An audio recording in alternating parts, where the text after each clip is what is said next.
ทางวัดเขาจะจัดนะครับวันที่20อันนี้เขาจะจัดกันเมื่อแรงเนาะอ่าเมื่อแรงตอนเวลานี่ประมาณช่วงแรงๆหน่อยประมาณสัก6 โมงเนี่ยเขาก็จะเริ่มพิธีทักษิณานุปทานก็คือทำบุญให้ครูบรรพบุรุษเจ้าอดีตเจ้าวาดหรือว่าอย่างก็ผู้ล่วงลับที่อยู่ตามวัดฝายหินนี่ทุกคนนะครับ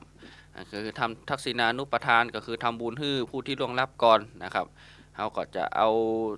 สวดมัตติกานะครับกุศลหลวงนะสวดแล้วก็สักกรรมแล้วก็เขาก็จะมีการสวดมนต์ตันก่อนจุดเทียนชัยสวดมนต์ตันนะครับแล้วก็อันนี้เขาจะเอารวบเนื้อแล้วก็จะนั่งปกนะครับนั่งปกอธิษฐานวันที่20นะเมื่อคืนนะครับเอาจะแยกกันตั้งคืนนะเมื่อคืนวันที่20แล้วก็อธิษฐานจิตแล้วก็ฟังเทศน์3ผูกนะครับคืนวันที่20แล้วก็จะมีสวดเบิกเนตรคืนนั้นเขาว่าอีกานะใหม่ตั้งเหนือห้องอีกาอันที่ตุเจ้ามานั่งล้อมวงกันแล้วก็สวดก็ห้องสวดเบิกเนี่ยเหรอสวดเบิกนะครับเป็นห้องสวดเบิกนั่นแหละวันที่คืนนะครับแล้วก็กลมาเข้ามาทุกประหยัดอันนี้คือกำหนดการนะครับตกเจ้าวันที่21นะครับเอาตั้งแต่ตี 5อีกอะตี 4ตี 5เนี่ยเขาก็จะมาสวดเบิกเนตรแห่งกรรมอันนี้คือไข่ตาพระเจ้าละคือสวดไข่ตาพระเจ้าก็คือเบิกเนตรแต่ละช่วงเจ้านะครับเขาก็จะสวดเนี่ยแล้วก็ถวายมาเข้าปทุปายาตนะครับช่วงเจ้าวันนั้นแล้วก็จะมีต่อจากนั้นก็จะมีสืบเจ้าตาหลวงแล้วก็แห่ครูบวัดฝ่ายหินนะครับแล้วก็ส่งน้ำสารีริกธาตุนะครับที่ตังเปิ้นได้มอบทางวัดฝ่ายหิน19องค์นะครับมีนักที่สุดในประเทศไทย19องค์สารีริกธาตุเขาก็จะมาส่งน้ำพร้อมหลวงปู่ครูบาโสภาพระภัยสารทะสังฆปาโมกนะครับครูบาโสภาวัดฝ่ายหินเฮาหรือครูบาอุ่นเรือนนะครับที่วัดฝ่ายหินนี้วันที่21นะครับอันนี้คือวันที่21แล้วก็จบพิธีกินข้าวกันนั่นก็คือจบพิธีครับสำหรับเตียนเนาะเตียนเล่มใหญ่ๆเนี่ยเปิ้นทำเตียนอย่าง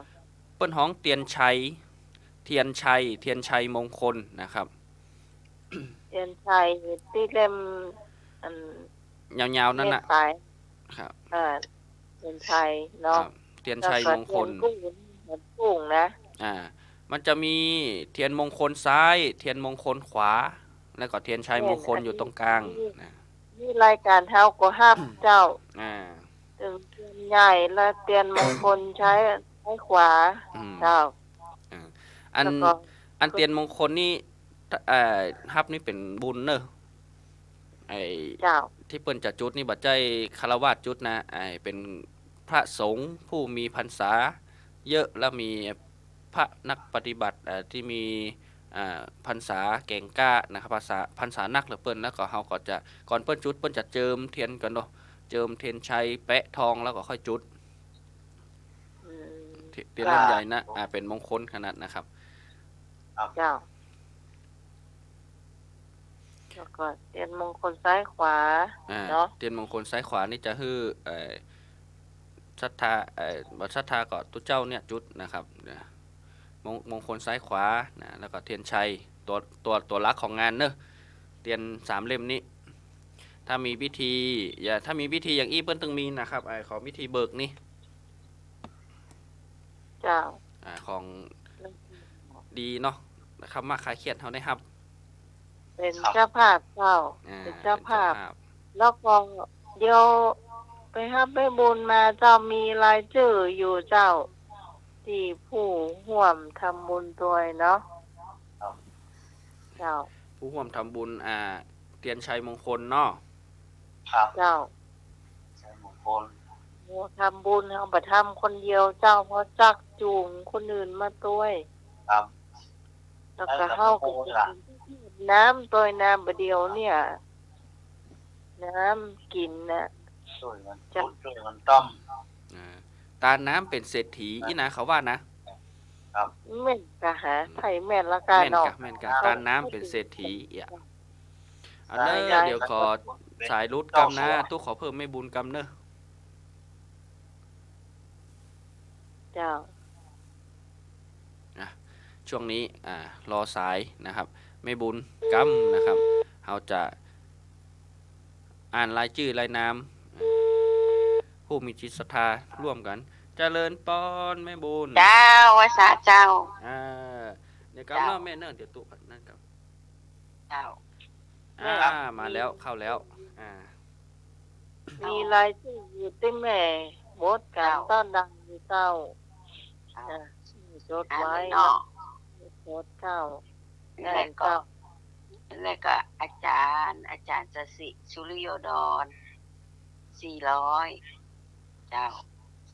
แล้วก็แม่จื้นแม่น้องใหม่100 บาทเจ้านะแล้วแม่บุญกัดก้อมเนี่ย200เจ้า เจ้า พี่ต้องปลาบง101เจ้า เจ้า แม่สุพิษแม่ย่อย100เหมือนกันเจ้า เจ้า และน้องพรผาเศร้า200เจ้า เจ้า พี่อัมภัยเรืองเดช200เจ้า ครับ สาครคำสิริหรือพี่ไล101เจ้า ครับ เจ้า และยายปลาแสงสุวรรณ50เจ้าเสน่ห์นาดาวแสงสิน50 บาทเจ้า อันนี้จ่ายตังค์มาละ เจ้า คนนี้ แล้วก็พี่รถสุคนยอดเงิน300 บาทเจ้า ครับ เจ้า เจ้า แล้วก็แม่จันทาชื่นใจ300เจ้า ทำ น้อง เตี พิ ย ษสมัยสุริโยดร400เจ้า เจ้า แล้วก็ใครอะแอมอะโอ้โหรู้สึกคุณแม่จันทาชื่นใจไปแล้วน้องพิษสมัยแล้วก็ไอ้หนุ่ยสว่างเมฆ600เจ้า ครับ จ้ะ เจ้า แล้วก็แม่น้อย ก็อ้ายหีบทอง200เจ้า ครับ เจ้า จ้ะพี่กรกมลกับลูกบ่าวเปิ้น400เจ้า เจ้า ก็นัดกันทาลูกน้องใหม่อะเจ้า400เจ้า ครับ แล้วก็ไอ้นึกอย่างกับนามสกุลได้ลงสกรรม พูดนาวงครับ บุญทาวงศ์เจ้า100เจ้า ครับผม เจ้า เจ้า ทั้งหมดมี18ท่านเจ้า เจ้าคุณ เป็น ฟัง รวมเป็นเงิน4,200น้องไหม เจ้า ก็เรือเจ้าก็เรือมาก็คงก็มีตังออยหอมอยู่เนาะ ครับ ตังเปื่อนออยเขาจะหอมอยู่ เพราะว่าเอาเลยมาเนี่ยจะไปตังน้ำโมดเจ้า ไปลงน้ำเต็มแล้วเนาะน้ำตกใจนักครับ อันเทียนใหญ่ได้เทียนมงคลซ้ายขวาได้ปุญตานน้ำเป็นเศรษฐีรวยนะเจ้า ครับ เอาแต่ว่าตานแค่ตานนะ อืม เอาห้าบได้ไหนห้าบโมดนี่ เนาะตั้งอีก็ตู้ก่อหันตัวนะครับไอ้ยากการวัดไฟหินนี่นะบัดใจว่าเฮาตานน้ำไอ้อย่างก็อันเฮาตานน้ำแล้วไอ้น่ะน้ำเหลือน้ำตรงนั้นไปไหนอีนี่ไปไหนเนอะอยู่ที่วัดเนี่ย ครับ เจ้า ใครโทรมาเจริญปอน นมัสการครับผมแฟนบันธุ์แท้ครับ ครับ เดี๋ยวผมพร้อมแล้วครับ ผมจะไปร่วมงานตัวครับเนาะ เจริญพรเน วั อะ ดไผ่หินเลยนะครับ เจริญพรมาเนาะมาร่วมงานกันเนาะ ซอยหลวงวัดแม่ริมก็จะมีครับสิ้นเดือนนี้ครับซอยหลวงครับครับนมัสการครับ เจริญปอนนะครับตะกี้อู้ถึงตังใดน้ำเนาะ ครับ เจ้า อันถ้าอย่างบางเตื้อตู้เขานี่ยากการอีนะตู้นี่เป็นฝ่ายยากการเนาะยากการยากงานอีนะต้องหน้าฮ้อนนี่เนอะน้ำนี่ต้องการขนาด น้ำเปลือกหน่อยนะ แม่น เจ้า อย่างบางเตื้อ อ่อน ตู้ตึงว่าน้ำนี่เฮามาตานตะใดก็ตานเตอะเฮาตานบ่จำกัดจำนวน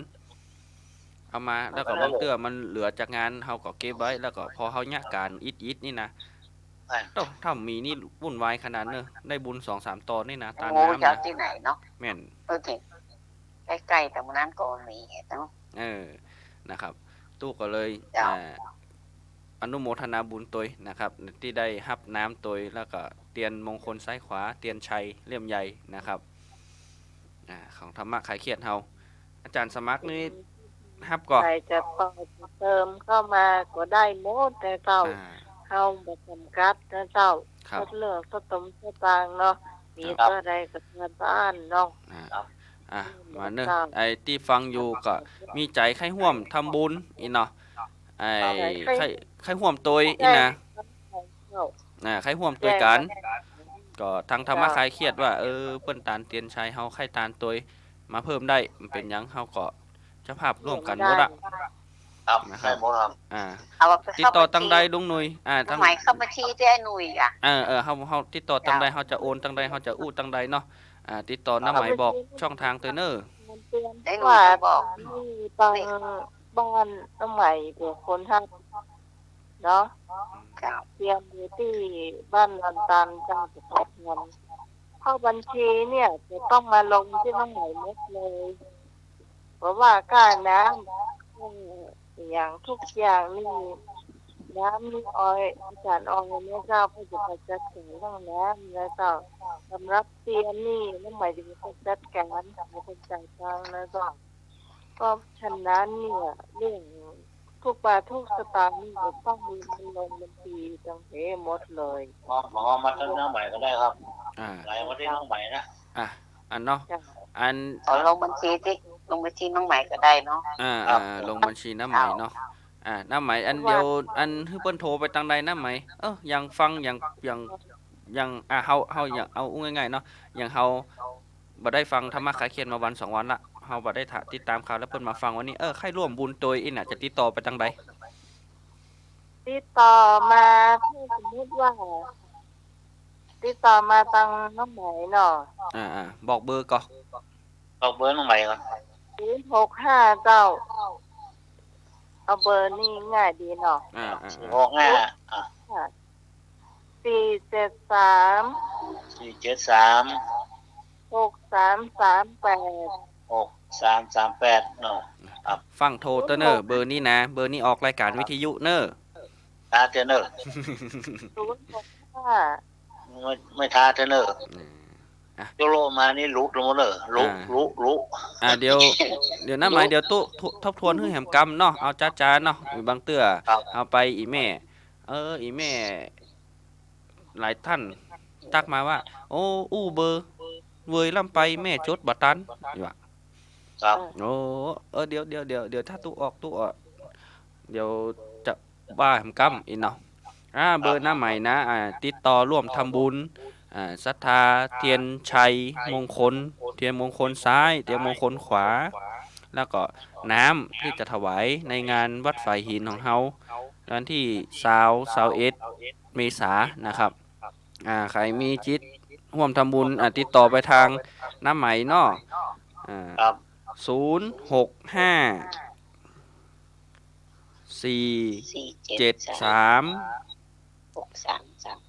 6338เดี๋ยวตู้จะทบทวนให้ผมกำเนาะ 1เนาะเบอร์หอยหนุ่ยก็ได้เจ้า ครับ หอยหนุ่ยนี่ก็จำง่ายอยู่เนาะ ครับ คุณผู้ฟังที่มีอย่างเนี่ยก็ดู นั่น จาก ที่6ก็ได้ครับ ศูนย์อีหยังลุงนุ้ย 062 305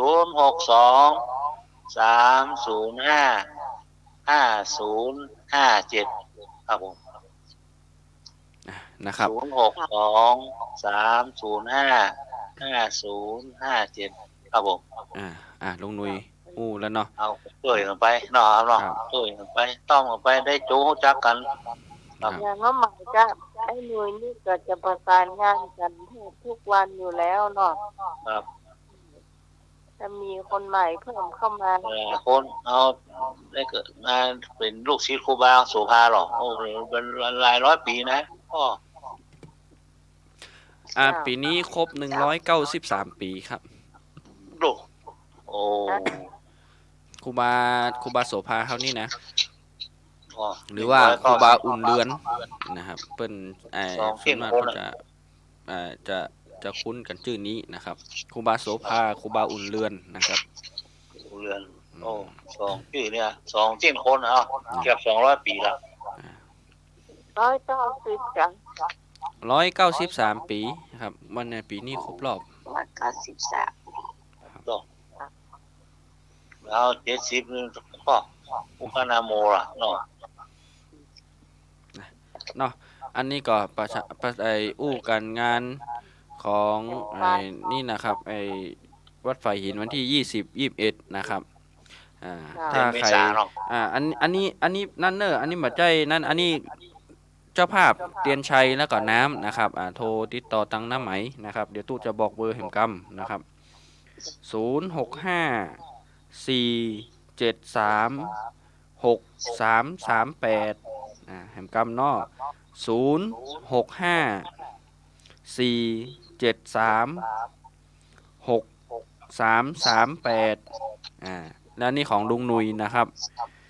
062-305-5070 5057 5057ครับผม แหมกำอุพิษเนาะ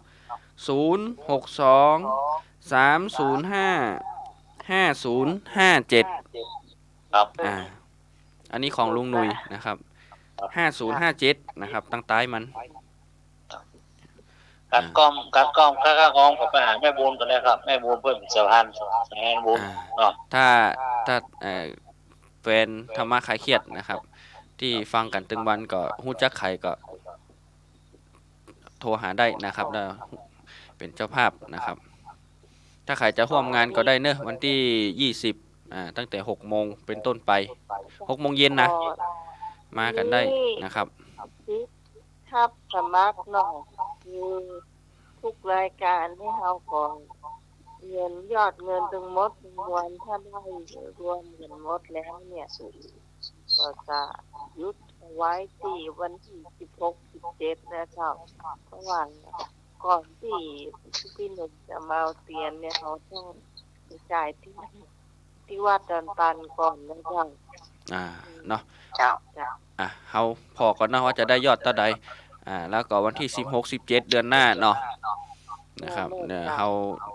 กำหนดไว้ละเดี๋ยวถ้ามันถึงแหมกรรมเฮาก็จะประชาสัมพันธ์ไปเรื่อยๆนะครับเสาร์ติดนะครับ ไปเรื่อยๆ ครับ เดี๋ว อย่าไปใกล้เต้นนะงานบุญนะ ประชาสัมพันธ์นะครับ มีกดเอาชื่อออกทุกคนนะครับ คนเต้าใดเก้าใดมีนะครับแม่บุญเปิ้นจดกันฮือละนะครับ จ้ะ บ่ต้องกลัวหายเนอะได้บุญกันทุกคนนะครับ หาย อ่า จ้ะ เนาะ เจ้า แล้วก็มีของรับบ้านธรรมะแม่ ของดอนตัน มีข ข อ อง งตัน 100แม่บุญ100ไอ้หนุ่ย200แม่จันทา200ใหม่200พี่กร200จบข่าวเนาะ ลายบุยแต่ มีเป็นพรปลาเศร้าตัวละ ครับ ปลาเศร้าแม่บุญอาจารย์ทาพิกรไอ้หนุ่ยแล้วก็น้องใหม่ ครับ มี3-4คนด้วยนะ ได้พันหนึ่งพอดีเศร้า จ้ะ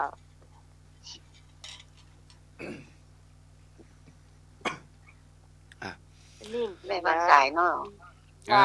วางได้เลยแม่ เจ้าไว้สาเจ้า ไม่ไปการไม่ไปการรวยมีมาเนี่ย ไปการนะ วางละ ฟังทางวิทยุเอานะครับของเฮาก็ประสานงานบุญกันเรียบร้อยละเนาะ ก็ช่วยกันนะเจ้า ครับ ช่วยกันไป แล้วแถมอย่างหนึงอันตู้ลืมบอกไปเนาะอันนี้ เรา อัน มี นี้ เวลาอยู่เจ้า มีเวลาอยู่ แถมหน่อย เพราะว่ามีเวลาถ้าแถมเป็นเดือนพวก อันนี้ตู้ประสานงานติดไปนวมให้หน่อยเนอะ เจ้า ปีนี้อันที่เฮาวันที่21นะครับทำครั้งเดียวแล้วมาทำแหมแล้วนะครับตังวัดฝาหินก็เลยจะจัดออกเหรียญครูบาโตยนะครับเหรียญครูบาโสภาพระภัยสารทะสังฆปาโมกข์นะครับมีเหรียญโตยให้เช่าบูชากันแต่ว่ากำแรกว่าจะแจกนี่นะแต่ว่า อจะแจกปุ๊บมันเหมือนอย่างเหมาะตั้งนี้ก็เลยว่าเอาบูชาเอาดีกว่า เพราะว่าถ้าแจกไอ้เนี่ยมันจะกลัวมันปอคนเนาะ ครับ แล้วก็จะบูชาเช่าบูชาเต้าใดอีกก็เป็นเหรียญครูบาเฮานะทางวัดฝ่ายหินจัดทำต้นสังกัดเลยทางวัดฝ่ายหินจัดทำแล้วก็บ่มีแหมแล้วครั้งแรกและครั้งเดียวทำลายบล็อกเลยนะครับรุ่นนี้จะทำกันเต้าใดก็ติดตามกันนะครับวันที่21ถ้าใครได้ไปบูชาก็มาเนาะมาตั้งวัดฝ่ายหินนี้นะครับอันนี้ยังมาเนี่ยยังมามีแน่นอน แต่ว่ายังบ่แน่นอนว่ารายละเอียดมันจะลงตะใดนะครับเดี๋ยวถ้ามีรายละเอียดแห่งกรรมก็จะมาประสานงานแห่งกรรมนะครับ ทางวัดก็ออกอย่างก็ออกรูปเหรียญตัวอย่างนะครับ ทางเฟซของอาจารย์พระครูวิสุวัฒน์วรกิจโจนะครับ เจ้าวาดนะครับ อาจารย์ก็เลยได้โพสต์รูปภาพของเหรียญครูบาลงละนะครับตูไปหันละนะครับ แต่ว่าจะจัดเต้าใดจำนวนกี่เหรียญจะฮื้อเช่าบูชากันเต้าใดนี่ตุยังมาหูเตื้อนะครับ แต่ว่ามีจัดทำนะครับแน่นอนนะครับถ้า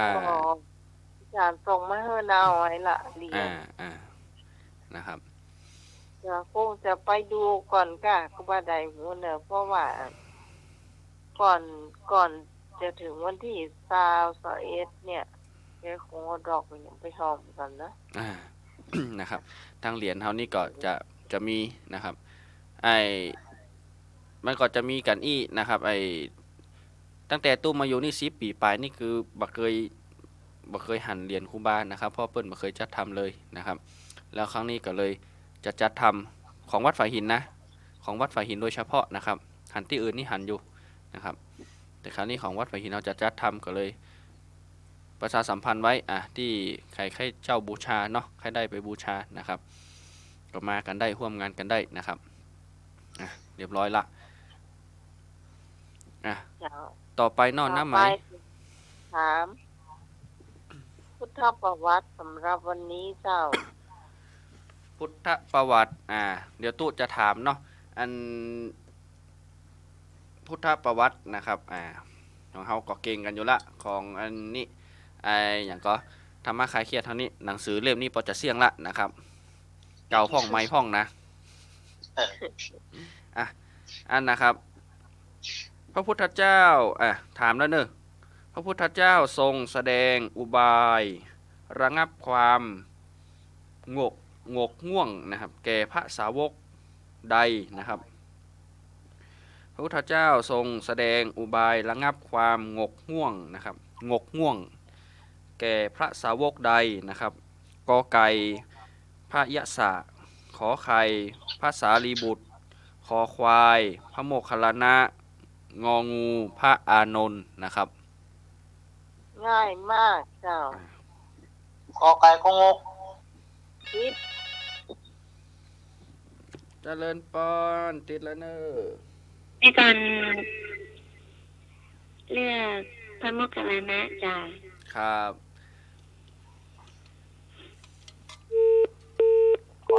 คอควาย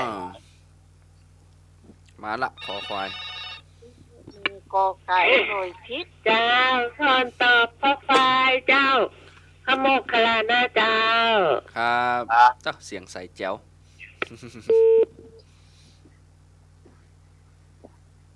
คอควายมา2ไอ้นึกมาเลยติดแล้วเนอะนมัสการครับผมแฟนพันธุ์แท้ครับข้อใด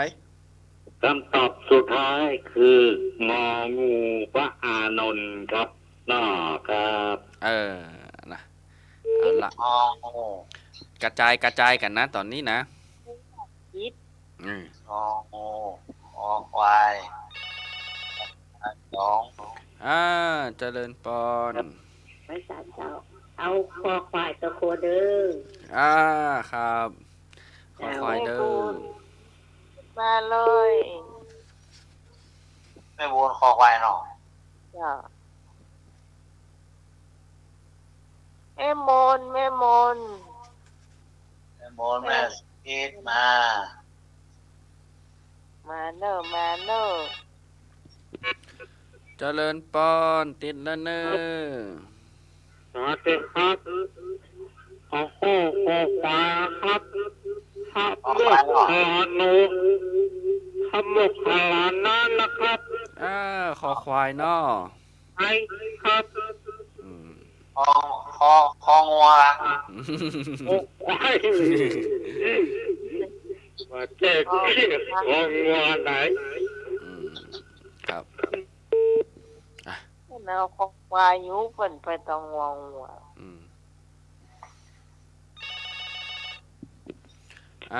เจริญปอน ก็ขอควายเจ้า ครับคอควายเนาะ เจ้า สุ คิด ขี นิดหน่อย เจ้า เออ สวัสดีแม่บุญเจ้า สวัสดีพี่กรณ์กำมลเจ้า ไอ้หนุ่ยซึกอะไรกับ ครับ พี่คนงามอันเอาขาดน้ำแดงคือเปิ้นเนี่ยเนอะเจ้า ครับเราดีเปลี่ยนใหม่ละ เจ้าสวัสดีพี่สาว เจ้า โอ้ย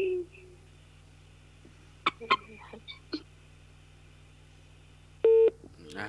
มันจะให้หนุ่ยยาสี เจ น้ำ ริ แด ญ ง ป กับอั อน น เจ้า ปันแท้ แม่นวลก็เอาขอควายแล้วนะเจ้า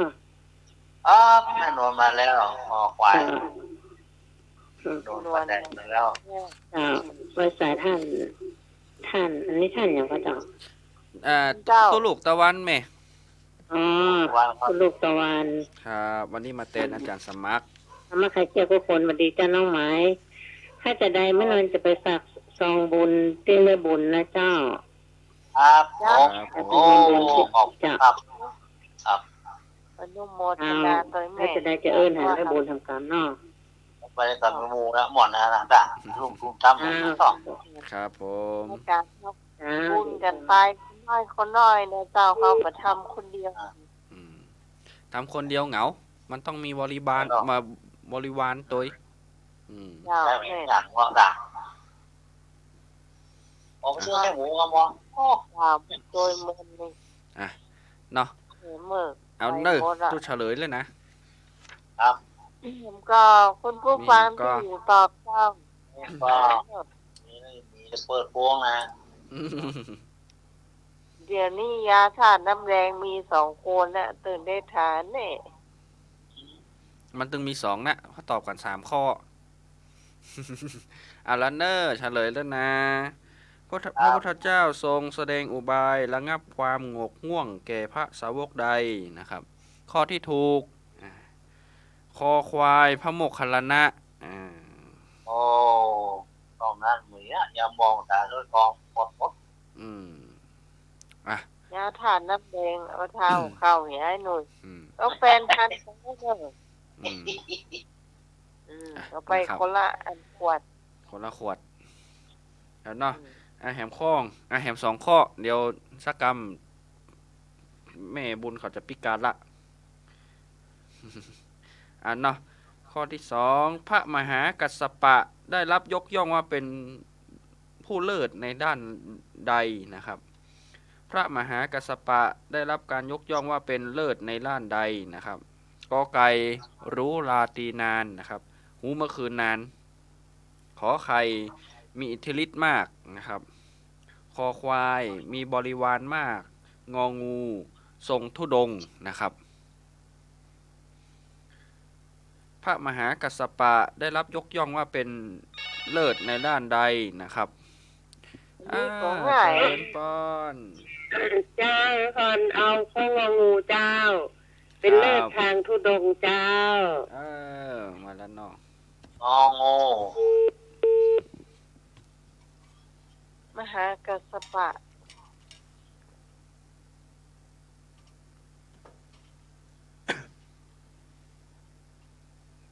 เนี่ยแหละที่พระพุทธเจ้าเอาดอกบัวที่แม่มาเพิ่นยิ้มเลยล่ะ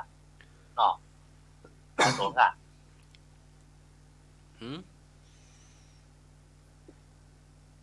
อันจะกระปะ มหากัสสปะ ที่พระพุทธเจ้าเอาดอกบัวตกกันยงมาแล้วล่ะ หมูนา ใหญ่ได้ เจ๊ครับ เออ อ่าติดแล้วเนอะ จ้าไม่ก่อนก็เอากล้องเอางูจ้า ครับงูเนาะ จ้า โอ้แต่แสนมากๆเนาะ ด้านทุลงนะครับ ลองแล้วมือตัวคนนะเอาอ่ะ ตัวเปิ้นน่ะดีลุงนุ้ย ครับโอ้โหเรื่องของเราว่าไปคนเดียววังไปนะเนาะ เจริญปอนติดแล้วเนาะ นมัสการครับผมแฟนพันธุ์แท้ครับ เอาตังใด ตอบสุดท้ายคืององูทุดงกับหน่อครับนมัสการครับ เอาละ โอ้ มาตัวกันหมดนะครับเจริญปอนติดแล้วเนอะ จ้าไว้ก่อนเจ้าอ้อมห้อยห่างงันงองูทุกคนเด้อ น่า โดงเจ้า ครับ จ้า นะครับ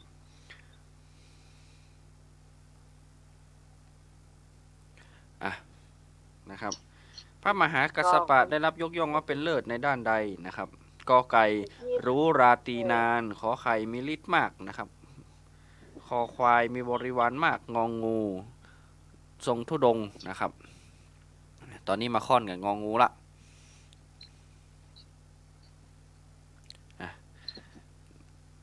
เอาเนอร์ตัวเฉลยแล้วนะ มาแถมมาแถมมา จะ แถ มาตัวเฉลยแล้วนะ มาแถม ติดแล้วเนอะ อันนี้ก็ตัวไอ้หนุ่ยนะเจ้า ตัวไอ้หนุ่ยเนาะครับงองู งองูมาแล้วไม่ย่อย มันย่อยมาแล้วนะครับเอาละ หมดหรือยังผมได้เฉลยแล้วปลาสร้างมันนี่แบบจืดแล้วสินี่เสียงเขาเรียกปลาสร้างดักปิ้งเย้าดักปิ้งเลย วันนี้อย่างก็ทำให้คลายเครียดคึกคักนะครับ คนอู้นักอยู่ตรงนี้นะครับเอาเนาะอันเนอร์เฉลยแล้วนะครับพระมหากัสสปะได้รับยกย่องว่าเป็นเลิศในด้านงองูนะครับธุดงค์นะครับเปิ้นเป็นเลิศในด้านธุดงค์นะครับพระมหากัสสปะ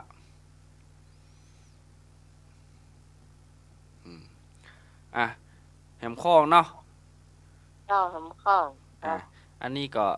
ง่ายๆนะครับพระพุทธเจ้าทรงแสดง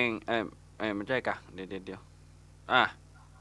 พระสาวกใดที่พระพุทธเจ้าทรงโปรดให้เป็นนวกัมมทิฐายีนะครับพระสาวกใดที่พระพุทธเจ้าทรงโปรดให้เป็นนวกัมมทิฐายีนะครับ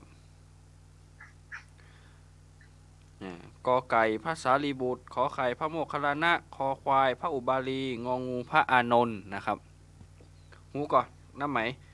นวกัมมะยิถายีเนี่ยมันเป็นภาษาบาลีอ่านยากหน่อย แปลว่าจ้าไม่ใช่ นะครับพระสาวกใดที่พุทธเจ้าทรงโปรดให้เป็นนวกัมมะทิฐายีนะครับเจริญปอนติดแล้วครับ นมัสการครับผมแฟนพันธุ์แท้ครับ คำตอบสุดท้ายคือพระสารีบุตรครับนอกกอไก่ครับครับนมัสการครับ มาละสารีบุตรนะครับเดี๋ยวตุ๊จะช่วยหน่อยเนาะนวกัมมะทิฐายีนะครับอันนี้ไอกรรมภาษาบาลีนี่นะคล้ายๆพระญาการนะผู้อำนวยการก่อสร้างอย่างก็ไอที่บรินิพพานของพระพุทธเจ้าเดี๋ยวอ่านใหม่รอบมันก็ไก่มีอ่ะกอไก่พระสารีบุตรขอไข่พระโมคคัลลานะคอควายพระอุบาลีงองูพระอานนท์ ได้แล้วก็อย่างพระนักก่อสร้างเนี่ยนะครับอย่างในคำภาษาบาลีนี่นะ อันหมกแล้วนะ นวกรรมทิฐายีนะครับเป็นคล้ายๆว่าไอ้ที่อย่างก็ไอ้ของไอ้เป็นผู้อำนวยการสร้างบุปผารามที่นางวิสาขาบริจาคทุนสร้างนะครับก็คือพระนักก่อสร้างนั่นนะ อ๋อ เจริญปอน ควาย จะพรตอบพระโมคคัลลานะอันอยู่ข้ออย่างเจ้า ขอใคร เจ้าเอาขอใครนะเจ้า ครับ หมกแล้วนะ นะครับ เพื่อขอใครนะ ผู้อำนวยการสร้างบุปผารามที่นางวิสาขาบริจาคทุนสร้างที่กรุงสาวัตถีนะครับเจริญปอน จ้าไม่ก่อนจ้าไม่ก่อนก้าวข้อขอไข่จ้า ครับ นะจ้า อ๋อควายพ่ออย่างก็ คอควายพระอุบาลี พระอุ เจริญปอน เอาพระโมคคัลลานะข้ออย่างก็ขอไข่จ้า ขอไข่ครับ เอาเอาขอไข่ตะโกนนะเจ้า ถ้าเป็นอย่างคนที่ก่อสร้างก่ออย่างนี้ก็น่าจะเป็นพระโมคคัลลานะ อืม ได้โอ้หัวใจนี่ เนาะอัตเตอร์มาหูนะ เดี๋ยวนิพพานก่อนพระพุทธเจ้าก่อนนี่บรรทุกละ ไอเป็นที่จัดสร้างที่พระพุทธเจ้าปรินิพพานนะครับ ใช่ อืม ปรินิพพานก่อนพระพุทธเจ้าก่อนพระโมคคัลลานะพี่พรไปแก้ตัวใหม่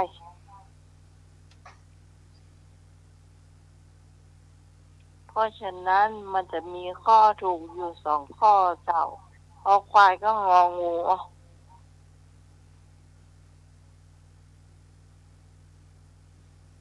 ถ้าสารีบุตรกับปรินิพพานก่อนถ้าโมกขลานะกับป เจ ริ ริ นิ ญปอน ไม่ก่อนเปลี่ยนเป็นพระอานนท์จ้า ครับ ข้ององูจ้า ครับ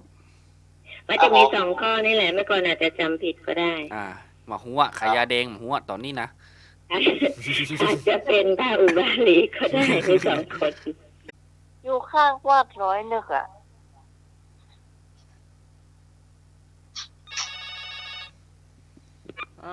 เจริญปอน เจ้าไม่นอนดาวนะเจ้าพระอุบาลีจ้า ครับ เจ้า ครับอันนั้น เจ้ากันได้เจ้าคนได้ เจริญปอน นมัสการครับต่อข้อ6 วายนะครับ ครับคอควายพระอุบาลีนอ ไอ้ดอกแดง ครับ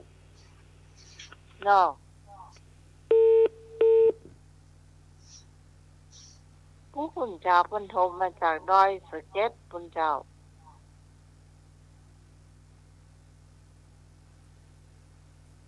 แม่มนวันนี้หายแซบนะแม่มนนะ คือผู้ควบคุมการก่อสร้างนะไอ้นี่นะนวกรรมฐายีนะครับ คือผู้ควบคุมการก่อสร้างถ้าแปลมาก็คือ นักก่อสร้างนั่นน่ะนักสร้างนักแปลงนั่นน่ะ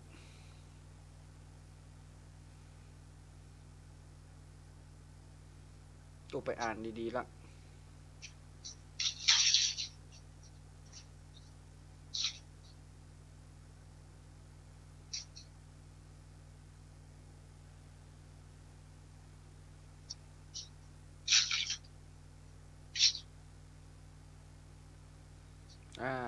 ได้หรือยังตู้เฉลยแล้วนะ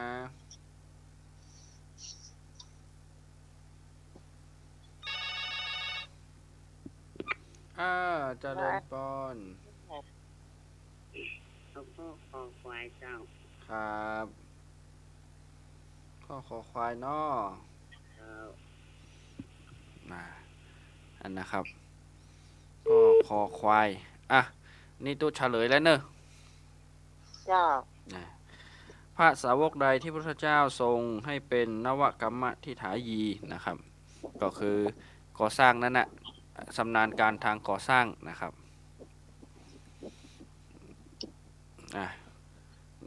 ข้อที่ถูกข้อขอไข่พระโมคคัลลานะนะครับ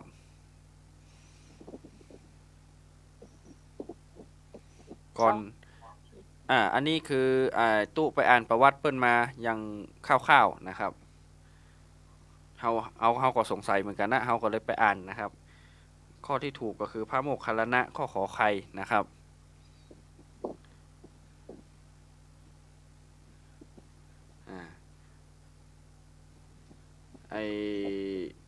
นะครับพระโมคคัลลานะชำนาญในนวกรรมการก่อสร้างด้วยดังเห็นได้เนื่องจากพระนางวิสาขามหาอุบาสิกาสร้างมุพารามในกรุงสาวัตถีพระบรมศาสดาถึงสั่งให้ท่านเป็นนวกรรมธิฐายีคือผู้ควบคุมการก่อสร้างนะครับคือพระพุทธเจ้าคือพระโมคคัลลานะควบคุมการก่อสร้างนะครับสร้างบุพารามอัน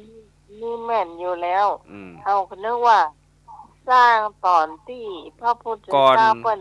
ก่อนพระเจ้าดับขันปรินิพพานอีโลเอาไอเฮาก็ว่าไอเฮาก็เนาะอย่างปรินิพพานเฮาไปอ่านแห่งกรรมเปิ้นปรินิพพานก่อนพระพุทธเจ้านะครับแล้วว่าอันเป็นทางวิหารสร้างอย่างแล้วเปิ้นมอบเพิ่มพระโมคคัลลานะทางนั้นจะสร้างไม่รวยแม่นแล้วก็เฮามันใจกล้าไอเฮาก็สงสัยหน้าใหม่นะเปิ้นปรินิพพานก่อนพระเจ้าแล้วเปิ้นจะจัดขันไปอย่างก็ที่พระพุทธเจ้าปรินิพพานจะได้อีเนาะเฮาก็ไปอ่านพอเป็นว่าเปิ้นปรินิพพานก่อนว่าอย่างก็โจรมาที่ว่าเปิ้นพระโมคคัลลานะนี่เป็นคนนำข่าวจากสวรรค์นรกมาแจ้งแก่คนทั้งหลายมนุษย์โลกเขาเนี่ยแล้วก็คือเจ้าลัทธิของศาสนาอื่นอย่างสักอย่างเนี่ย เฮาก็บ่นั่นเนาะเจ้าลัทธิอื่นเนี่ย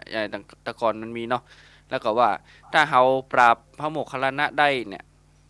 ลัทธิเฮาจะดังอีก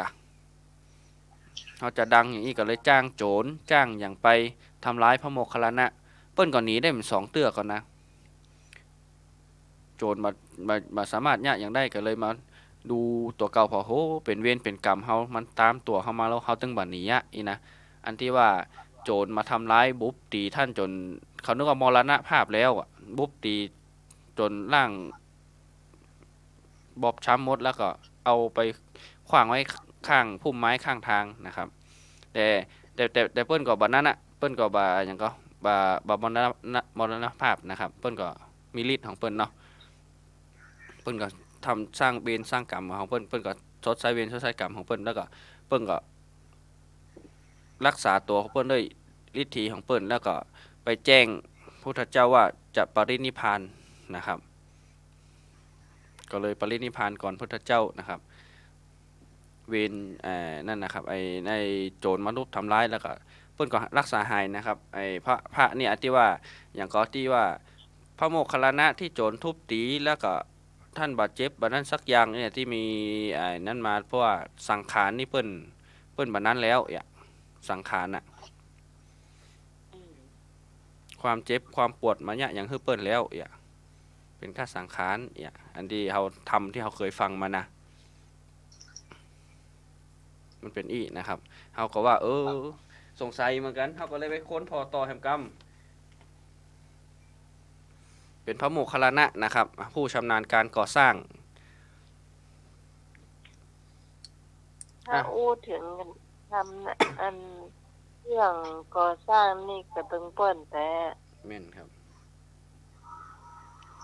จะนึกว่าก่อสร้างเมนที่พระพุทธเจ้าเปิ้นปรินิพพานถ้าถึงตรงนั้นเปิ้นคงบ่ทันก่อสร้างมั้ยไอเฮาไปอ่านเปิ้นเขียนประวัติโดยย่อว่าชำนาญการก่อสร้างก่อนปรินิพพานนะเฮานึกว่าพระพุทธเจ้าเฮาเข้าไปพอแห่งกรรมมันใจโลอีกเปิ้นปรินิพพานก่อนพระพุทธเจ้าก่อนจ้ะแม่น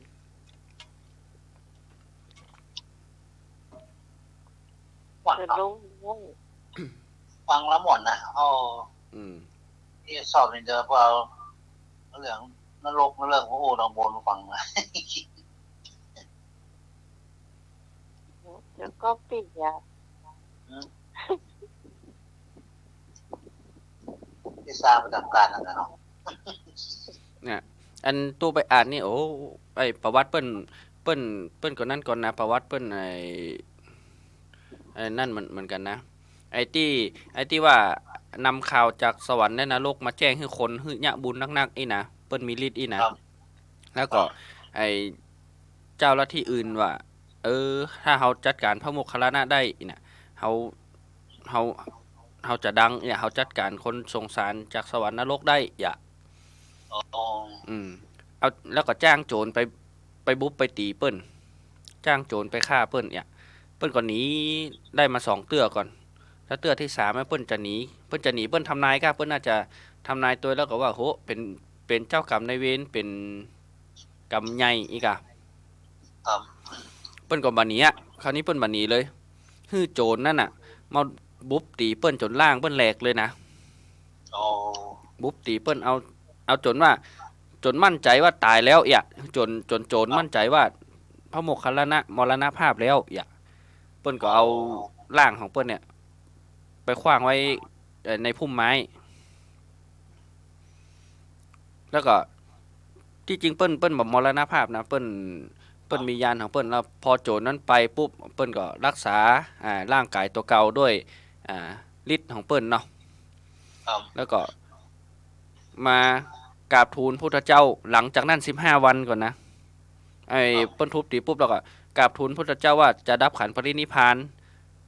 และจากนั้นแหม15วันเปิ้นจะดับขันปรินิพพานนะบ่ใจว่าบุบตีแล้วเข้าไปกราบทูลพุทธเจ้าแล้วก็ปรินิพพานเลยใช่นะครับหลังจากนั้น15วันก่อนโอ้เปิ้นตอกกระดูกอย่างของเปิ้นกันหรอท่านไผว่าเป็นคาถาโมกขลานะว่ะเนาะแม่นละคาถาพวกคลานะโจรบุบตีมเป็นหยังนะแล้วก็โจรน่าจะบุบตีจนร่างเปิ้นแหลกนี่ก่อนมั่นใจว่าเปิ้นตายแล้วก็นั่นจะนักขนาดเนาะน่าจะนักขนาดเนาะอย่างตะกอนนี่เนาะนักเอาไม้เรามีดเอาปุ๊บจนมั่นใจว่ามรณะแล้วจึงเอาร่างเปิ้นไปไว้ข้างพุ่มไม้แล้วก็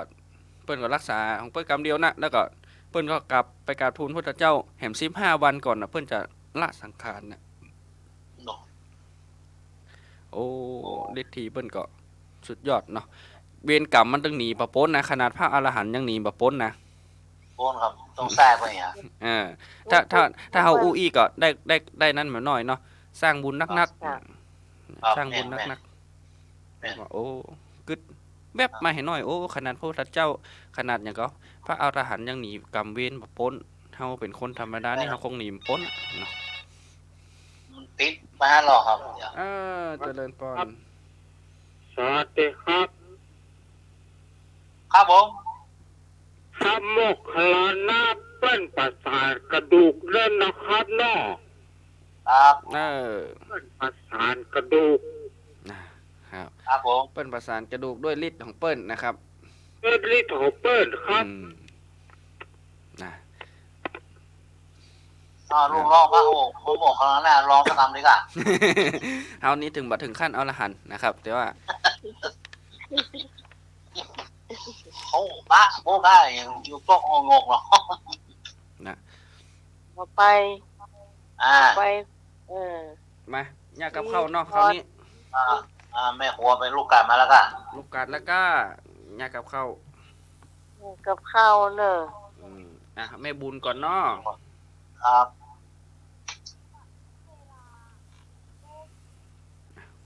เสียงจะหายไปกั๊มนะครับเอาละช่วงนี้อยากกับข้าวนะครับท้ายรายการเจ้าไว้สาเจ้าเจริญแม่เดี๋ยวกำนอเจริญก่อนโอเคเพิ่มแหมโพนแม่พร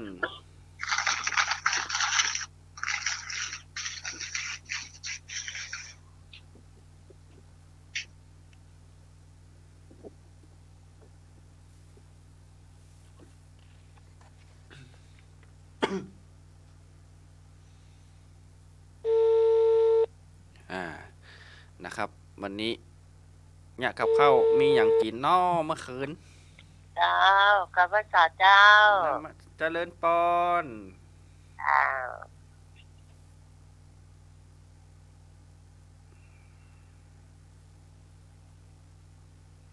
กำเนาะเดี๋ยวประชุมสายก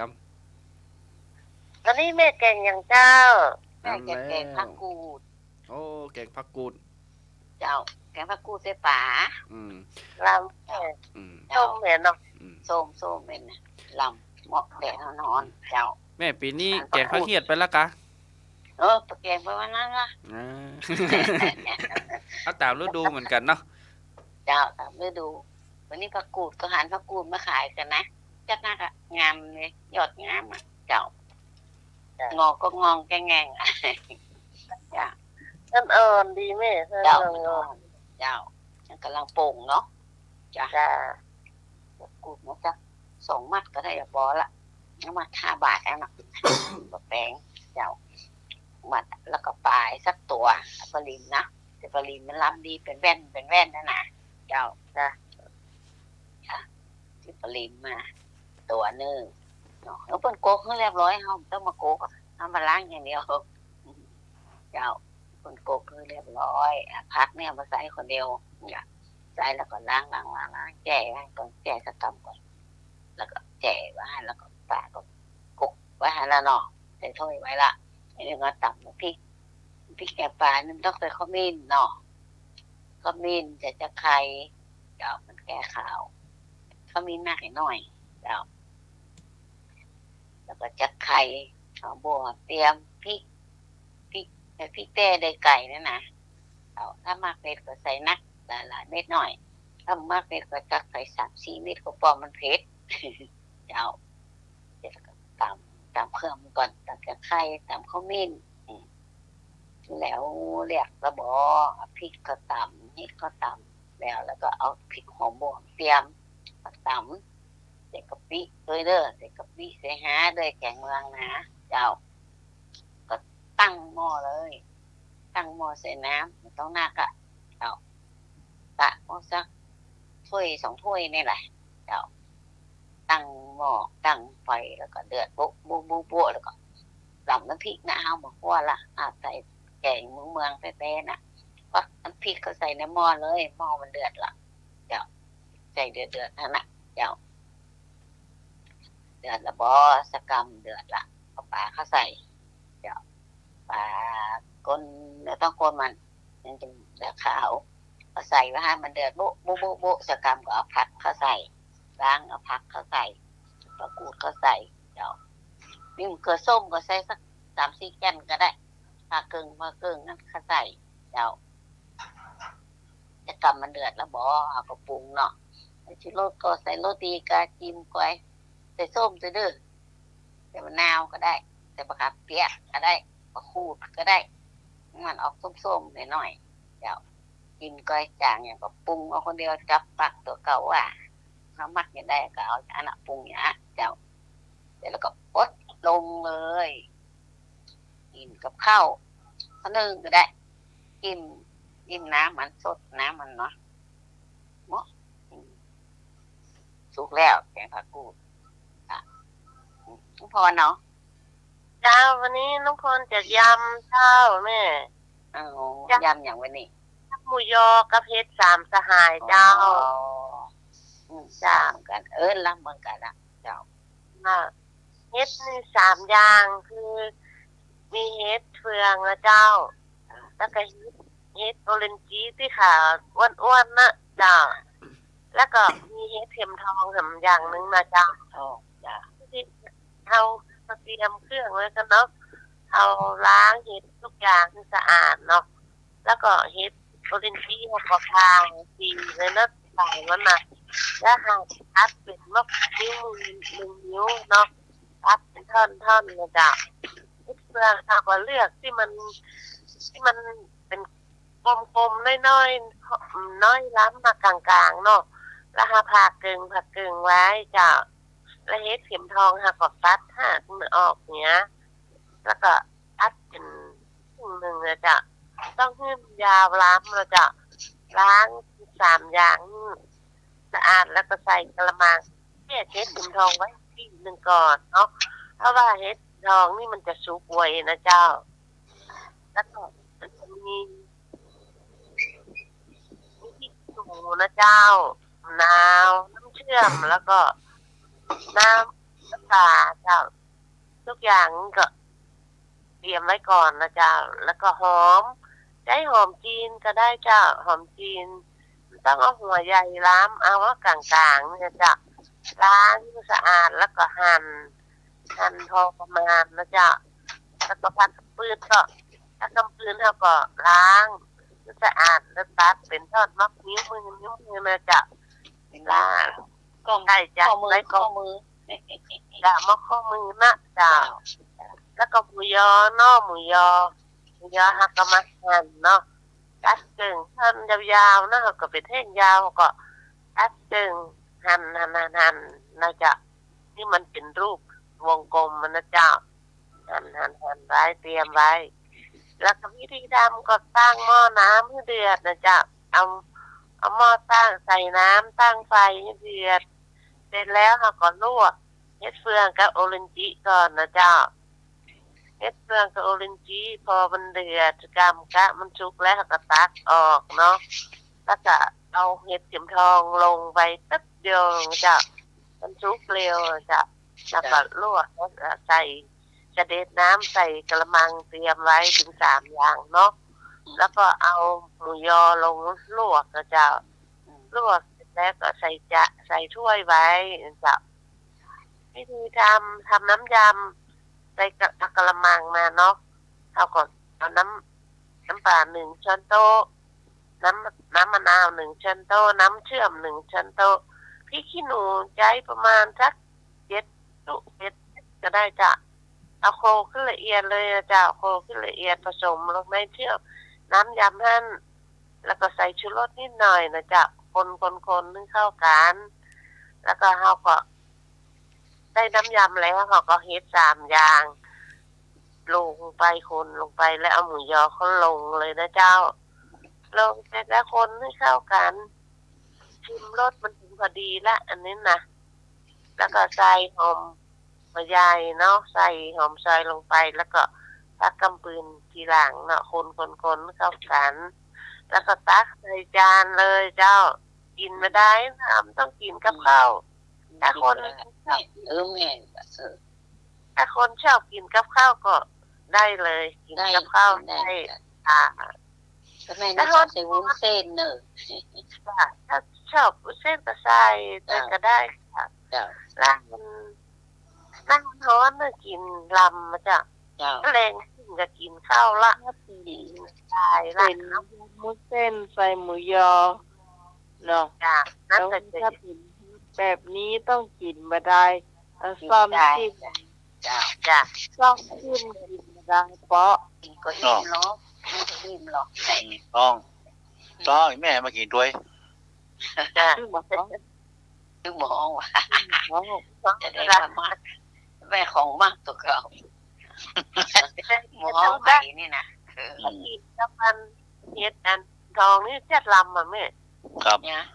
รวมกันนะเห็ดเข็มทองนี่นะถ้าชอบอันถ้าเขาก็เปลี่ยนบรรยากาศกินวุ้นเส้นมันก็ใกล้เนาะเขาก็นั่นน่ะเปลี่ยนบรรยากาศเดี๋ยวป้องเขาก็เห็ดกับหมูยอเฮ็ดจ้าถ้าลุงหนุ่ยกินเจค่ะผมต้องเอาน้ำปลาอย่างนั้นค่ะครับผมเอาเขาใส่ซีอิ๊วขาวเนาะครับ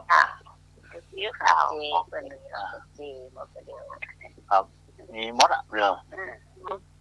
เลือกกับกินนะกายหนุ่ยต่อแต่เอายอมเอาเฮ็ดอ่ะยำเห็ด3 อย่างเนาะก็กินเนื้อนางเพราะแน่เพราะอยู่จอกพุทธนี่เนาะ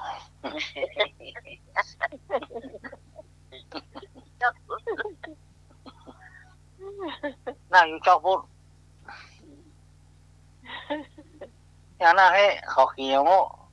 ยังมองแม่ตัวเจริญพร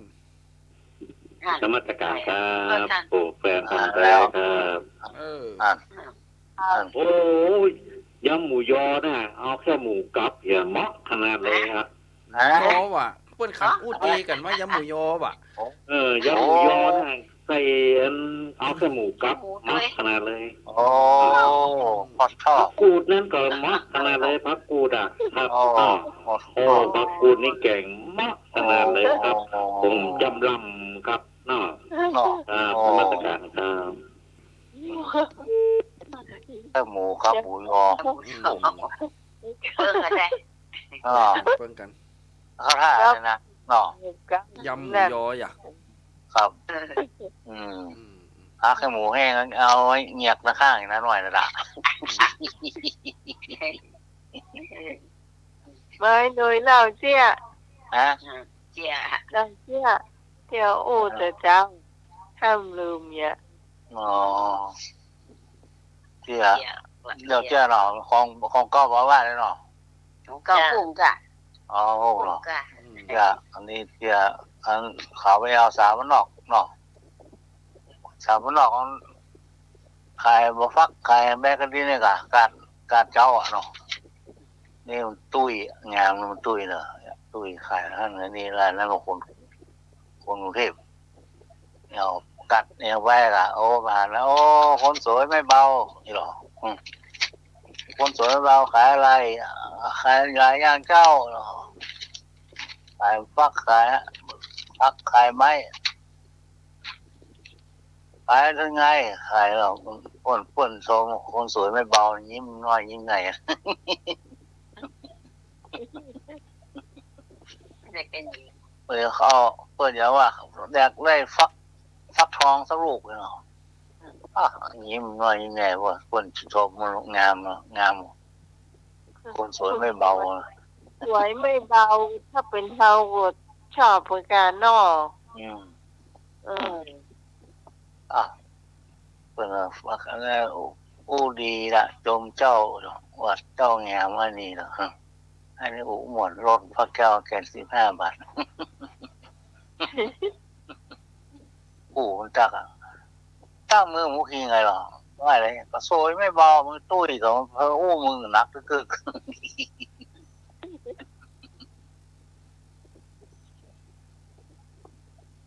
ตันเปิ้นอ่ะ ใครคิดว่าอ้วนนะไอ้หนุ่ยหน้าใบตามันงามเนี่ยมันก็ คนโค้งไงอ่ะเนาะ อ้วนไปหน่อยนึง อืม คนสวยไม่เบา อืม คนได้ยินก็ยิ่งแฟน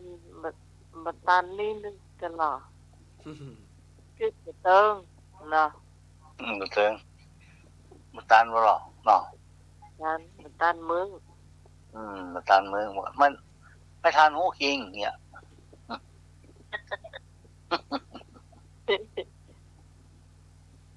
อะไรเป็นหูคิงเนาะ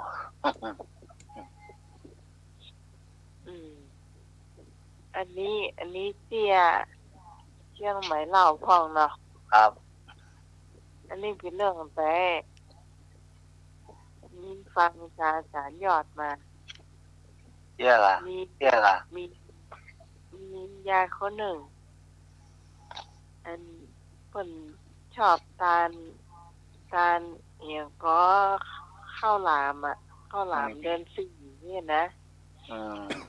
เดือนสี่ชอบทานของคนอีสานเนี่ย อืม ทานแล้วทีนี้กำมีดไปฟันไม้ข้าวหลามเพื่อจะเอา2 เล่มเนาะจะไปตานผูกไว้เจ้า แล้วทีนี้หลานเปิ้นเนี่ยขี่รถเครื่องมาปะใส่ยายจะอย่างน่ะยายก็บอกว่ายายจะเอาไม้ข้าวหลามเนี่ยจะเอาไปทำข้าวหลามเอ็งจะกินไหมยายจะทำให้ถ้ายายทำให้ผมก็เอาสิก็ว่าอย่างนั้นมันตัดไม้ให้ยายมันตัดไม้2 เล่มระหว่างตัดไม้น่ะ ไม้มันก็เสียดสีกันเนาะ อืม 48 48นี่นะยายมันฟังเป็นเลขยี่เนาะทางที่ลมมันปัดไปปัดมานะแต่หูยายคนนั่นน่ะเปิ้นฟังเป็นเลข48เชื่อได้ถึงไปถึงบ้านมีไม้มันบอกเลขหวยตากับบปีเนี่ยใดดีนี่เนาะเขาจะเนี่ยใดดีจะไปซื้อหวยได้ตากับบปีแต่ใจแกเนี่ยคือใส่ข้าวหลามเอาไม้ไปใส่ข้าวหลามอ่ะเอาให้หลานแกเลยแต่หลานแกตีตัดไม้เฮือนน่ะก็เอาให้หลานแกตัวแล้วก็มันพบแม่เจ้าขาไปตาลเอาไปตาลเฮือนก็ตุเจ้ากินพออิ่มมันปนแกะหมดแล้วหรอแกะใส่ที่ตาลก็ตาลเนี่ยเนาะกินจนอิ่มโหดะแล้วก็ตุเจ้าก็ถามว่าโยมทำไมยังไม่กลับบ้านสักทีเนี่ยเขากลับกันหมดแล้วนะก็ยิ้มเหลือฮะบอกปากแต่ตุเจ้านะก็เดียวเข้ามาถามโยมมีปัญหาอะไรเหรอบอกอาตมาก็ได้นะแล้วมันก็เลยบอกว่ายายอยากยืมสตางค์ของท่านสัก 3,000 ได้ไหมโอ้ที่เจ้านะก็มาถามนะป้าไปอย่างนะไป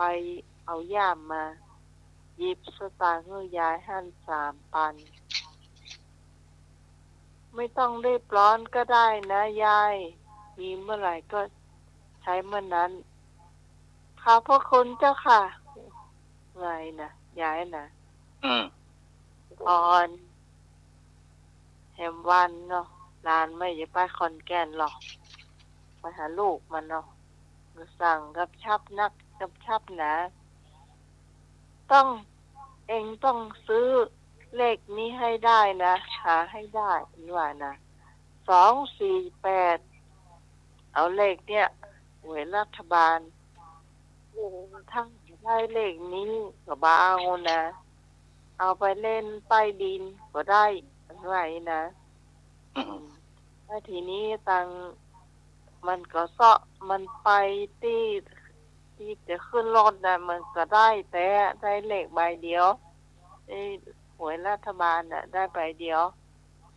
248เนี่ยตายมันเนี่ยแล้วทีนี้ก็ไปทางบ้านขอนแก่นมันเนาะ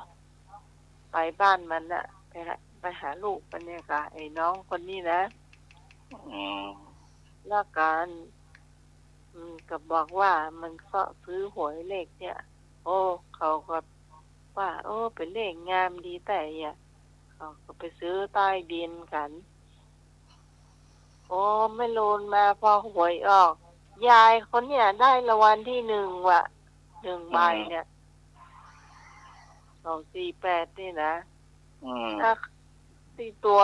ก็ได้กันหมดอะแต่ว่าเขาไปได้หวยรัฐบาลเขาได้หวยใต้ดินเนี่ยค่ะแล้วยายคนนี้ก็มาบริจาคเพื่อตังวัดเตียนยืมตังเจ้าวาดไป3,000นั่นนะเปิดก็เอามาให้แต่เจ้าวาด200,000บำรุงวัดให้ใช้คืนวัดตัวอีกอ่ะให้คืนเจ้าวาดตัวอีกแกไปรวยมาเนาะวาดตัวอันนี้เป็นเรื่องจริงเพื่อน้องนอนมารับน้องฟังอาจารย์ยอดน้ำวันดีเพื่อได้ไปนะเอามาใส่เป็นหมูเป็นขี้หมูขี้ร้านเป็นร้านคนนี้ไปเดี๋ยวนี้ก็หลับจบวะก็หลับไม่จบก็หลานไม่จบก็จะนี่เพิ่นอันนี้สงใจแกเจ้าจอลูกเจ้าจอว่าจะต้องตานให้ได้เป็นบุญบนเนาะไปบุญบนมาแล้วบนสร้างเก่าก็มาละอย่าง เนี่ย เงินที่มาถูกในเงินเก่าเพิ่นน่ะเงินที่มันสร้างมา กับมีเนาะ เบิกมาก่อน200,000เนาะ แต่ตามทุกเจ้าพวกต้องมันถามนะว่าไปอย่างเนี่ย ทางทุกเจ้าต่อยอดทุกเจ้าของโอ้ไม่ว่าแต่งหวยมันว่าทุกเจ้าเขาว่ามันเดือดร้อนอย่างอื่นนะครับ มาถามเลยว่าจะไปอย่างถ้ายอมคนนี้มันชอบทำบุญเนี่ยค่ะแต่หรอมันจึงมีสักอย่างฮะใช่หรอมันยากไปนะได้โจกอันโจกนี่นะมันเป็นสักคนนะมันจะมีค่ะคนที่เอาจะดุกดิกจมน้ำจมแร่มันจึงมีคนมาช่วยเราอยากเดี๋ยวนี้ตั้งไปสักบาทนะโอ้ไปอะไรดีอยากขอโทษเดี๋ยวเข้าบ้านมาละอยากได้ไหวก่อนแล้วงานเมตตากรุณาเฮาขอยืมตังค์สาวอยู่มื้ออ้องามันทันขีนหน้ามันได้ช่วยแจ้งโทรยืมตังค์สาวโอ้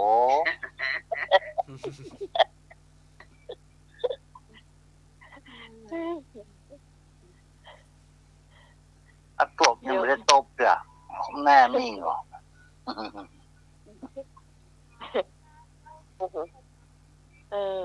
อ้าวเจ้าจบเวลา2เรื่องพี่พรมีก็ครับ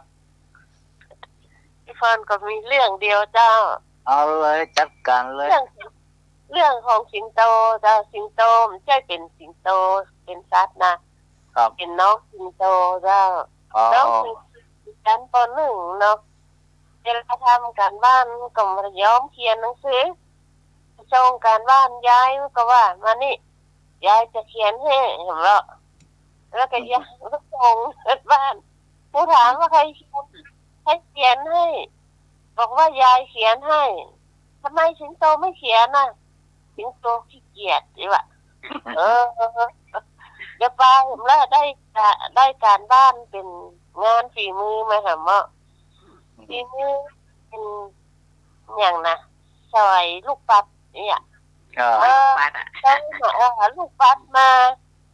สิงโตกับมันย้อมใส่เห็นแล้วจำเป็นได้ยายมันเนี่ยนะลูกปัดที่แหมไปถึงเรียนครูถามว่าสิงโตทำร้อยลูกปัดสวยนะสิงโตไม่ได้ทำยายร้อยให้อีกอะเห็นไหมบอกหัวอีกเห็นไหมเดี๋ยวไปยังก็มาเขียน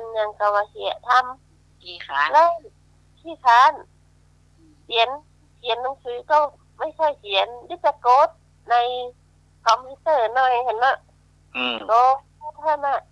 เขียนหนังสือก็มาเขียนทำงานฝีมือก็มาทำแล้วสิงโตจะสอบขึ้นป.2ได้กันนะว่าสิงโตอยู่ป.1ผมรู้มันจะขึ้นได้ก็ใหญ่ว่า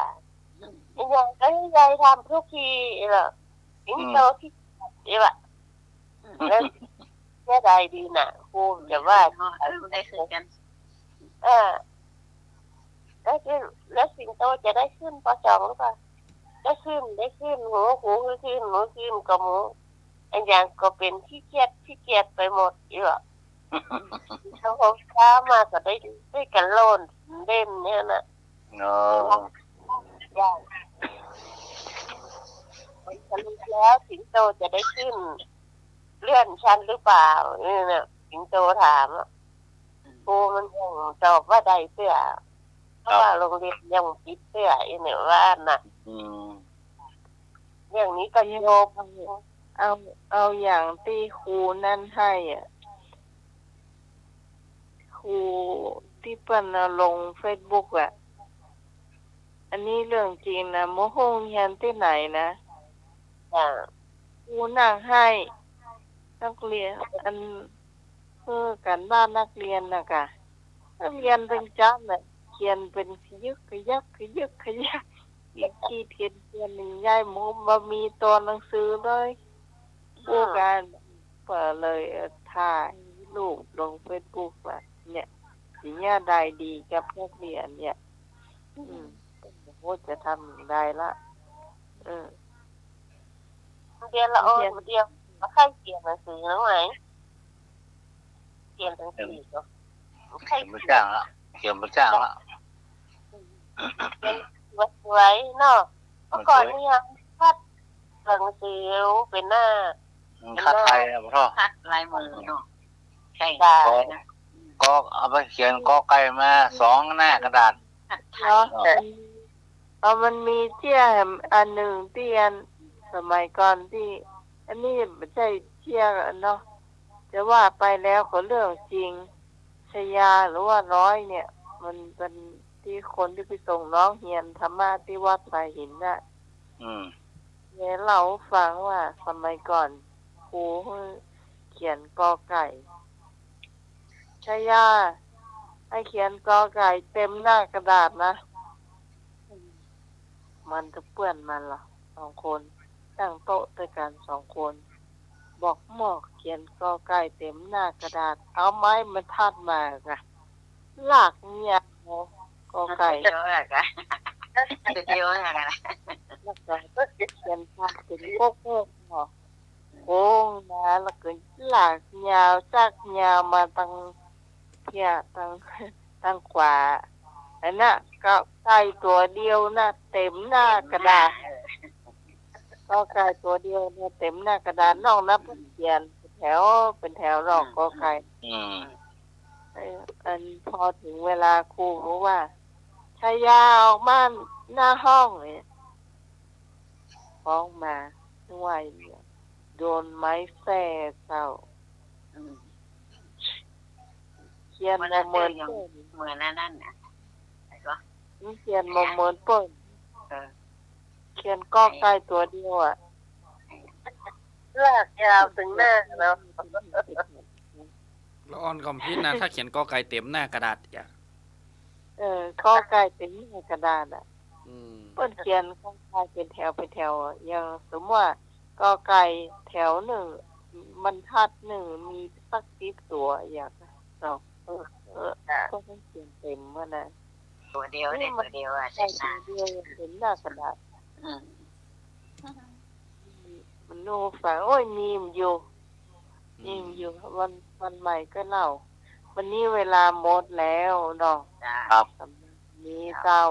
ทีมงานธรรมะไขเกลียนของเราต้องลาคนผู้ฟังไปก่อนข้าเจ้าพี่สมัยสุริโยดรเจ้าจากบ้านนันตาลตำบลเหมือนแก้วอำเภอแม่ริมจังหวัดเชียงใหม่เจ้า จ้าพี่พรเจ้าเจ้า เจ้าแม่บุญกัดกอมเจ้า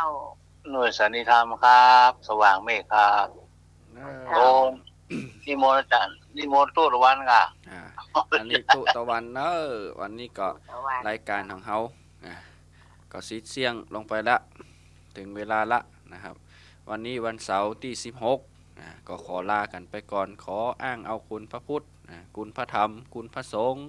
คุณครูบาอาจารย์คุณพ่อคุณแม่คุณสิ่งศักดิ์สิทธิ์ทั้งหลายที่ปกปักรักษาตนตัวคุณโยมก็ดี บ้านจ้องหอเฮือนก็ดีก็ขอให้คนโยมมีแต่ความสุขความเจริญกึศสิ่งใดประสงค์สิ่งใดก็ขอให้สมมาตรกรรมปรารถนาทุกอย่างทุกประการเจริญปอนดุสาธุ อาจารย์เจ้า ที่ฟังไปก่อนสวัสดีเจ้า ครับ